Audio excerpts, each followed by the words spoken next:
ఈరోజు దేవుడు సిలువలో పలికిన మొదటి మాట, అయ్యా ఈ సిలువలో పలికిన 7 మాటలు చాలా ప్రాముఖ్యమైనవి. ఏంటంటే చాలా, ఎందుకంటే ఒక మనిషి జీవితంలో ఎంతో ఉపయోగపడతాయంటే ఈ మాటలు. నేను ఈరోజు ఇక్కడ కూర్చుని చెప్పగలుగుతున్నానంటే ఏమో అందులో ఒక మాట నా జీవితాన్ని మార్చిందేమో, నా జీవితాన్ని ఎదిగేలా మార్చిందేమో. దేవుడు ఆయన చనిపోతా కూడా, ఆయన మరణిస్తా కూడా, ఆయన జీవితంలో సమస్తమును కోల్పోయి మానవాళి పాపము ఆయన తన భుజాల మీద వేసుకుని ఏం చేశాడండి? కలవరిగిరి ఎక్కి కలవరిగిరిలో తన ప్రాణమును విడిచిపెట్టి ఏం చేశాడు? చనిపోతా కూడా, అయ్యా వీరు ఏం చేస్తున్నారో వీరికి తెలుస్తలేదయ్యా. మొదటి మాట క్షమాపణ. అయ్యా క్షమాపణ అంటే ఏమిటి? ఒక మనిషి ఎదుటి మనిషిని క్షమించగలిగడా? ఒక మనిషి ఎదుటి మనిషిని క్షమించగలిగే అటువంటి గుణం కలిగి ఉన్నాడా?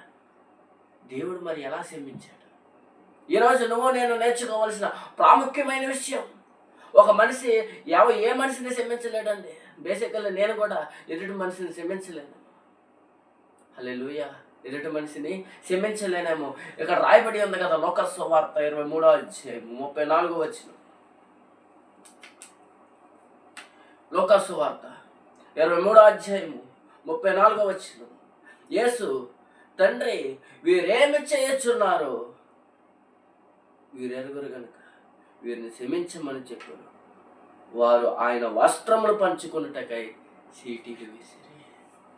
అయ్యా ఎంతగానో హింసిస్తూ, ఎంతగానో బాధిస్తూ, ఎంతగానో నరకం చూపిస్తూ ఆ కలువరిగిరెక్కిచ్చారు కదా. ఈరోజు నా హృదయం నుండి కన్నీరు కారితే, ఈరోజు హృదయం నుండి నీ కన్నీరు కారితే అనేక మంది ఆశీర్వదించబడాలని మనసు నీకుంటే మనం ఏం కలిగి ఉండాలి? క్షమాపణ గుణం కలిగి ఉండాలి. అయ్యా వారు ఏం చేస్తున్నారంట?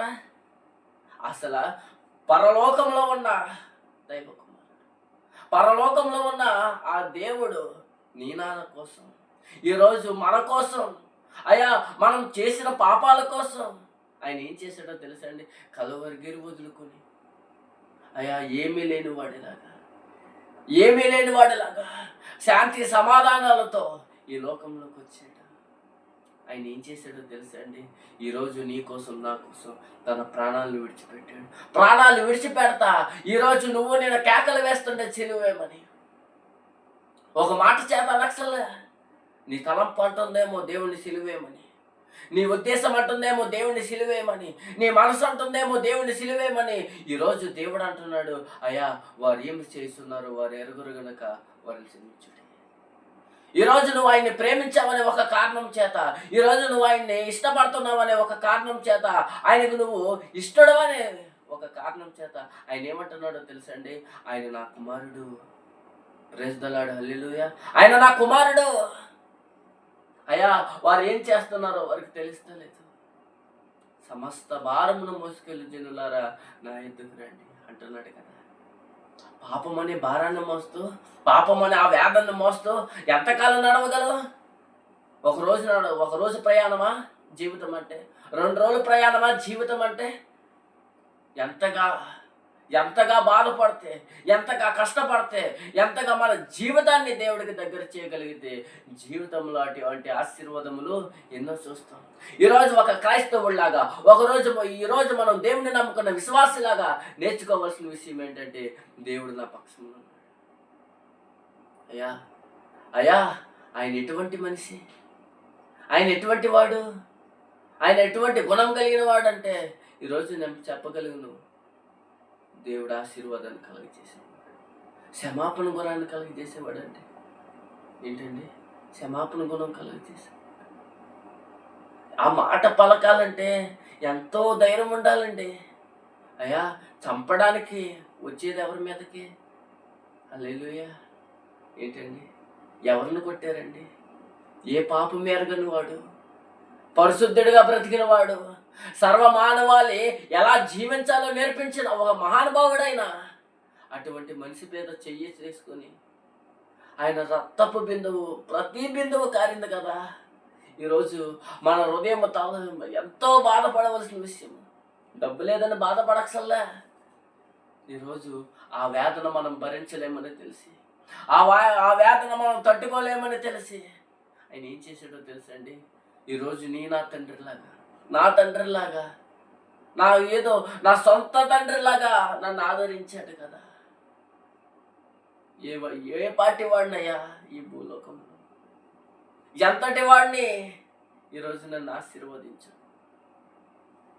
ప్రైజ్ ది లార్డ్, హల్లెలూయా. ఈ విషయాన్ని మనం తెలుసుకుంటే మనం ఎప్పుడో ఆశీర్వదించబడిపోతాము. హల్లెలూయా. ప్రైజ్ ది లార్డ్, హల్లెలూయా. ఏంటండి దైవ మానవుడు, ఏంటండి దైవ మానవుడు. ఒక మనిషి కష్టపడితే, ఒక మనిషి నిజముగా ఒక మనిషిలాగా జీవిస్తే, ఒక మనిషి దేవుడి పట్ల జీవిస్తే, ఒక మనిషి దేవుణ్ణి నిజముగా నమ్మితే ఎలా జీవిస్తాడో చెప్పాడు. Praise the Lord. ఏంటండి ఒక మనిషి ఎలా జీవిస్తే, క్షమాపణ గుణం కలిగి ఉంటే, క్షమాపణ భావం కలిగి ఉంటే, ఈరోజు నువ్వు నేను తెలుసుకోవాల్సిన విషయం, నా తండ్రి ఎన్నడూ నన్ను విడిచిపెట్టడు, నా తండ్రి నన్ను ఎన్నడూ విడిచిపెట్టడు. ప్రైజ్ ది లార్డ్, హల్లెలూయా, హల్లెలూయా. మత్తయి సువార్త 5వ అధ్యాయం, మత్తయి సువార్త 5వ అధ్యాయము 44వ వచనం.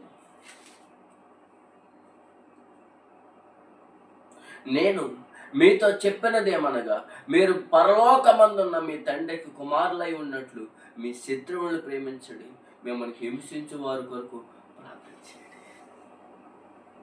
హల్లెలూయా. ఈ మాట చదువుతూ కష్టమే, ఈ మాట ఫాలో అవుతాం కష్టమే. కానీ నువ్వు దేవుడి పక్షమున ఉంటే, నువ్వు నజరేయుడైన యేసుక్రీస్తు వారి పక్షమున ఉంటే, నువ్వు నిత్యము స్తుతించగలిగితే, నిత్యము ప్రార్థించగలిగితే, నిత్యము విజ్ఞాపన చేయగలిగితే, ఈ మాట సింపుల్ మనకి. ఏంటండి ఈ మాట సింపుల్, మనకి ఫాలో అయిపోవచ్చు కదా. ఎంతో సింపుల్గా ఉంది. ఏం చేయాలంట? ప్రార్థన చేయాలంట. ఎవరి కోసం చేయాలి? ధనం కోసం చేయకూడదు, డబ్బు కోసం చేయకూడదు, ఆస్తిపాస్తుల కోసం చేయకూడదు, కుమారుడు కోసం చేయకూడదు, కుమార్తె కోసం చేయకూడదు, భర్త కోసం చేయకూడదు, భార్య కోసం చేయకూడదు, ఎదుటి వారి కోసం చేయాలి. ఏమని ప్రార్థించాలంటే, అయ్యా నా పక్కన ఒక వ్యక్తి ఉన్నాడు, అతడు ఆశీర్వదించబడే కొలది ఇంకా ఆశీర్వదించండి. ఈ పక్కన ఒక అమ్మ ఉంది, ఆవిడ ఆశీర్వదించబడాలి. అయ్యా నా ఎదుటిన అనేక మందులు ఉన్నారు, వారంతా ఆశీర్వదించబడాలి. మోకరిస్తే మన గురించి మనం ఏడుస్తున్నామంటే అదేంటంటే స్వార్థంతో కూడిన ప్రార్థన. ఎదుటివాడి గురించి ప్రార్థించాలి, ఎదుటివాడిని క్షమించాలి, ఎదుటివాడిని ప్రేమించాలి. దేవునికి ఎదుటివాడిని శారదేశుద్ధం అంటే చాలా ఇష్టం. హల్లెలూయా. ఎందుకండి అయ్యా ఆయన ఏం చేశాడయ్యా? తన జీవితాన్ని మన కోసం ఏం చేశాడు? దారిపోసాడు. ప్రైజ్ ది లార్డ్, హల్లెలూయా. అంటాం కాక అయ్యా కలవరు గిరిక్కనైనా ఏం చేస్తున్నాడంటే ఇంకా సువార్త చేస్తున్నాడు. ఆ దైవ మానవుడు ఏం చేస్తున్నాడంటే ఇంకా సువార్త చేస్తున్నాడు. అయ్యా వీరిని క్షమించండి, వీరిని ఆశీర్వదించండి, వీరిని ఏం చేస్తారంటే నిజమైన సేవకుల్లాగా, నిజమైన కుమారుల వలె, నిజమైన కుమార్తెల వలె ఉంచండి అని వాళ్ళు ఏం చేస్తున్నారు? ప్రార్థిస్తున్నారు. ఈరోజు మనం నేర్చుకోవాల్సిన మొదటి మాట ఏంటయ్యా అంటే క్షమాపణ గుణం మనకి మన జీవితం